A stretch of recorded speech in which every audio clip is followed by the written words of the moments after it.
Hello friends, let us discuss today our second prose lesson, Two Gentlemen of Verona.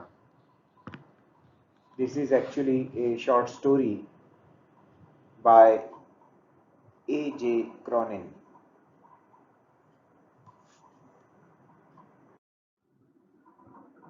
A. J. Cronin, Archibald Joseph Cronin, was born on 19th July 1896 and died on 6th of January 1981. He was from Scotland, which is a part of the United Kingdom or Great Britain as we know. He was a physician, a doctor by profession, and also a novelist. He is known for his novel The Citadel. Cronin has written many other novels and short stories besides this novel, and The Two Gentlemen of Verona is one of his short stories. Actually, the title Two Gentlemen of Verona is borrowed from Shakespeare's play of the same name. Two gentleman of Verona या नावाचंच शेक्सपियरचं एक नाटक सुद्धा आहे, पण त्या नाटकाचा या स्टोरीशी काहीही संबंध नाही. ते नाटक वेगळं आहे. Verona is a city in Italy. इटलीमधलं एक शहर आहे व्हेरोना, आणि त्या शहरात दोन मुलं या ऑथरला भेटतात आणि त्या दोन मुलांबद्दलची ही स्टोरी त्याने आपल्याला सांगितलेली आहे. शेक्सपियरचं जे नाटक आहे ते याच्यापेक्षा फार वेगळं आणि जुनं आहे. So we have nothing to do with Shakespeare's play.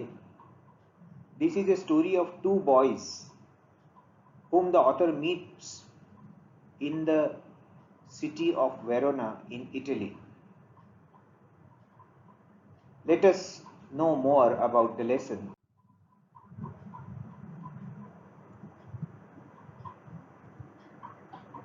This is a short story of two brothers, Nicola and Jacopo, and their sister, their elder sister.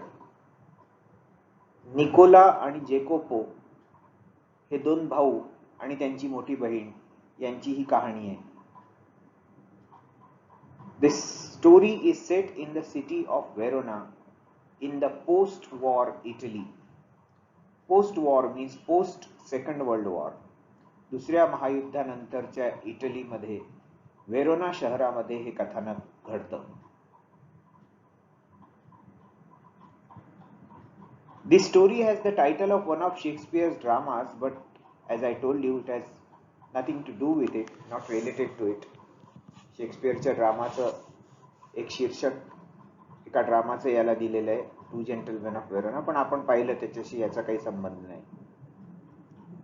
This is a touching tale of two hard-working and self-reliant kids, Nicola and Jacopo. Nicola and Jacopo are two brothers of 12 and 13 years each. They are poor, hard-working, but they are self-reliant. स्वावलंबी आहेत, मेहनती आहेत.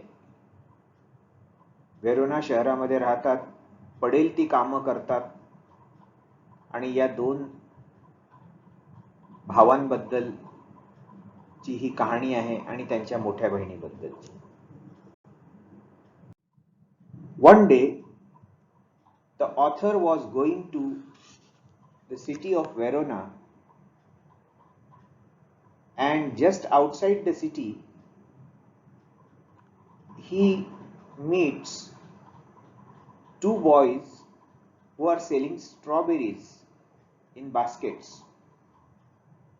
The boys urge the author to buy the strawberry baskets. The boys are young, around 12 and 13 years old, and their appearance is shabby. Shabby means poor. He meets two shabbily dressed boys on his way to Verona. Shabbily means poorly dressed. फाटके तुटके कपडे घातलेले हे दोन मुलं त्याला strawberry विकताना Verona शहराच्या प्रवेशद्वारात भेटतात.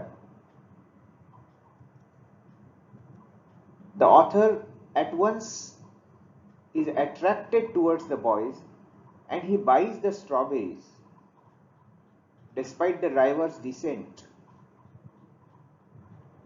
The driver does not like this. The driver does not recommend buying strawberries from these boys, but still the author buys the strawberries. Dissent, नाराजी. ड्रायव्हर त्यांना सांगतो की साहेब याच्यापेक्षा चांगले स्ट्रॉबेरीज आपल्याला मिळतील शहरामध्ये, यांच्याकडून कशाला घेता फाटके तुटके कपडे घातलेल्या मुलांकडून.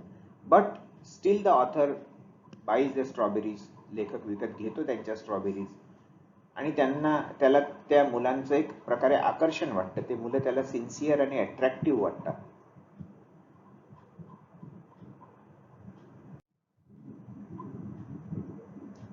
Next day the author finds these two boys polishing shoes in the street. He also finds them at night in the square, main square of Verona city, where they are waiting for a bus with bundle of newspaper in their hands.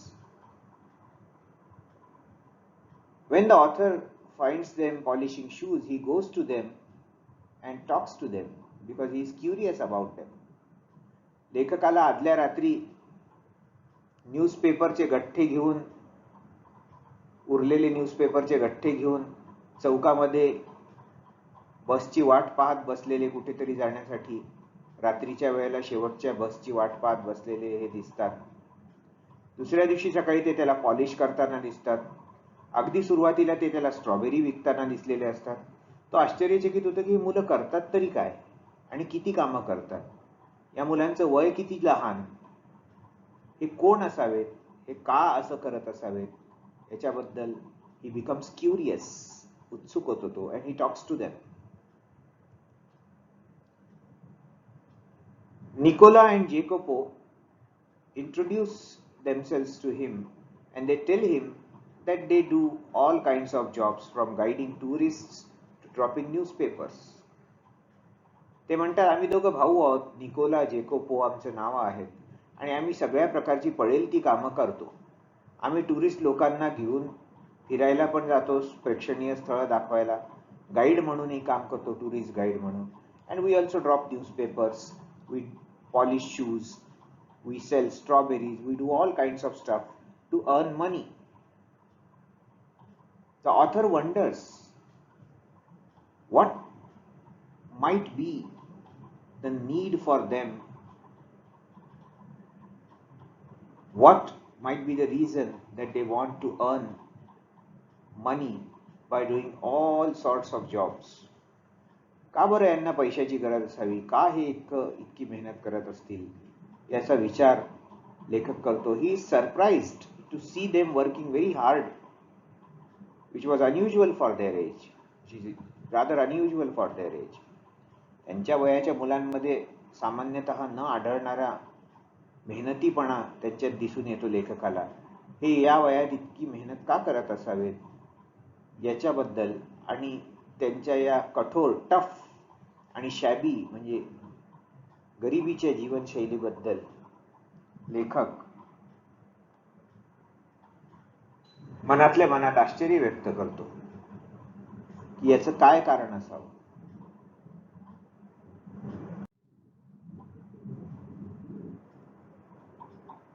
शेवटी ऑथरचा मुक्काम Verona मधला पूर्ण होतो. And before living Verona the author asks the two boys if he can do something for them. लेखक त्यांना विचारतो. लहान भाऊ त्यांना लेखकाला सांगतो की yes, if you can give us a ride to the village Poleta, which is 30 kilometers from here, it will be great. ते त्याला म्हणतात की आम्हाला पोलेटा नावाच्या खेड्याला इथून दर आठवड्याच्या शेवटी आम्ही जात असतो आणि तुम्ही आम्हाला तिथपर्यंत जर नेऊ शकत असाल तर फार बरं होईल. लेखक म्हणतो, yes, I am going to Poleta and I am coming back. I can take you and bring you back. मी तुम्हाला परतही आणून सोडू शकतो. ते राजी होतात आणि दुसऱ्या दिवशी लेखक त्यांना घेऊन जातो. लेखकाला सुद्धा त्या खेड्यामध्ये काम असतं, पोलेटा नावाच्या, वेरोना पासून 30 किलोमीटर दूर. आणि त्या खेड्यामध्ये शिरताबरोबर एक व्हिला मीन्स एक बंगलो असतो. तिथे the boys drop there at a villa and they tell the author to pick them up after an hour. त्या बंगल्यावर ते उतरतात, एका बंगल्यावर, आणि लेखकाला म्हणतात 1 तासानंतर आम्हाला घ्यायला या. आणि ते त्या बंगल्यामध्ये जाऊन दिसेनासे होतात.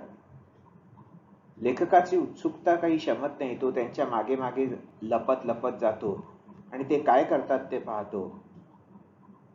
आणि तिथे तो पाहतो की एका खोलीमध्ये, तिथे ते एक हॉस्पिटल आहे त्या बंगल्यामध्ये, आणि तिथे एका खोलीमध्ये एका आजारी मुलीसोबत 20 वर्षांच्या, जी त्यांच्यापेक्षा मोठी आहे, तिच्याशी ते बोलत आहेत. They are talking to a patient girl who is recovering from some illness. That villa is actually a hospital where there is a girl to whom they are talking. The author follows them silently. He doesn't speak anything. He doesn't he makes sure that they don't notice the author's presence.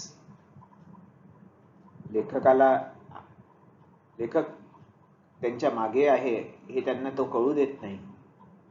Just then a nurse appears there and author inquires about these two brothers with the nurse, and then the nurse tells the real story to the author. इथे एक nurse येते. त्या नर्सला लेखक विचारतो ही मुलं कोण आहेत, ही मुलगी कोण आहे. आणि नंतर ती नर्स, त्या नर्सला विश्वासात घेतल्यानंतर ती नर्स लेखकाला त्यांची सगळी कहाणी सांगते. ऍक्च्युली ती मुलगी, that girl she was their sister and she was recovering from TB, tuberculosis, क्षयरोग. ती मुलगी त्यांची मोठी बहीण असते आणि ती क्षयरोगाने आजारी असते आणि ती उपचार घेत असते तिथे. या तिन्ही भावा बहिणींचे आई वडील युद्धात, बॉम्ब वर्षावात मारले गेलेले असतात. त्यांचं घरही उद्ध्वस्त झालेलं असतं. They lost their father, their house, their family in bombings. And त्यावेळेला इटलीचा ताबा, हा इटली शत्रू राष्ट्रांच्या ताब्यात जाऊ नये, इंग्लंड फ्रान्सच्या ताब्यात जाऊ नये म्हणून इटलीचं मित्र राष्ट्र असलेल्या जर्मनी इटलीचा ताबा घेतो आणि जर्मनीचं राज्य इटलीवर असतं आणि ते अत्यंत कठोरपणे राज्य करत असतात. त्यामुळे या मुलांची खूप फरफट होते, त्यांचे खूप हाल होतात. Long and ruthless German rule, ruthless, निर्दय, कठोर. आपल्याला माहिती आहे दुसरं महायुद्ध इटली, जर्मनी विरुद्ध इंग्लंड, फ्रान्स, रशिया यांच्यामध्ये लढलं गेलं होतं. इटलीचा जेव्हा पराभव झाला इंग्लंड करून, तेव्हा इंग्लंडची सैन्य इटलीमध्ये घुसण्यापूर्वी जर्मनीने इटलीचा ताबा घेऊन इटलीच्या वतीने इंग्लंडशी लढायला सुरुवात केली. आणि त्यावेळेला जर्मनीचं राज्य इटलीवर काही वर्ष होतं, 2-3 वर्ष. त्यावेळेला या कुटुंबाचे खूप हाल, या तिन्ही मुलांचे खूप हाल झाले. त्यावेळेच्या बॉम्बिंगमध्ये यांचं घर, यांचा परिवार, आई वडील उद्ध्वस्त झाले. The girl was their elder sister. She was a very good singer. She wanted to be a good singer, but she had contracted spinal tuberculosis. त्या मुलीचा आवाज चांगला असतो, तिला गायिका व्हायचं असतं, पण तिला तिच्या पाठीच्या कण्यामध्ये क्षयरोग झालेला असतो आणि त्याच्यावर ती उपचार घेत असते.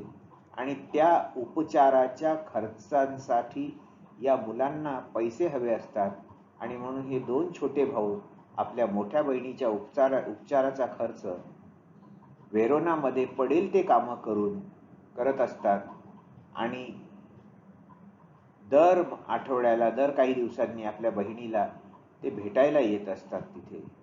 नर्स त्या लेखकाला सांगते, या मुलांनी एकहीदा हॉस्पिटलचं बिल पेंडिंग ठेवलं नाही, चुकवलं नाही. हे नियमितपणे पेमेंट करतात, आपल्या बहिणीला खुश ठेवतात, तिच्यासाठी कमाई करून तिच्या उपचारांचा खर्च उचलतात. The author was moved. He came back silently and sat in his car waiting for the boys. अत्यंत भरून येतं लेखकाचं मन हे ऐकून. तो कारमध्ये येऊन चुपचाप बसतो. तो या मुलांना कळू देत नाही की त्यांचं रहस्य याला कळलेलं आहे. ती मुलं येतात, कारमध्ये बसतात आणि पुन्हा तो त्यांना वेरोनामध्ये सोडून देतो. आणि आता लेखकाला त्या मुलांबद्दल खूप खूप आदर वाटायला लागतो. त्या मुलांच्या जिद्दीला तो मनोमन सलाम करतो. He salutes the indomitable will of the boys and their affection for their sister, and his heart is filled with admiration and respect for the boys. कौतुक आणि आदर यांनी त्याचं हृदय त्या मुलांबद्दलच्या कौतुकाने आणि आदराने भरून जातं. This is the story, Two Gentlemen of Verona. Both the boys meet the author in the city of Verona, and they are thorough gentlemen, and therefore author borrows the title of Shakespearean drama for their story. हे दोन मुलं देवदूतासारखे वेरोनामध्ये लेखकाला भेटतात आणि त्यांच्या या अत्यंत उदार जीवनकथेला शीर्षक देण्यासाठी लेखकाला शेक्सपियरच्या ड्रामाचंच शीर्षक वापरावंसं वाटतं. यातच लेखकाचा त्यांच्याबद्दलचा रिस्पेक्ट आपल्याला दिसून येतो. We can notice the respect of the author for these boys and their sister. So this is the end of the lesson. I will post after this lecture a small activity exercise in vocabulary which you can solve as an assignment. It will be there for 20 days, 10-15 days. You have to solve it within that time frame. या lecture नंतर एक link तुम्हाला आणखी दिसेल. छोटीशी assignment आहे ती.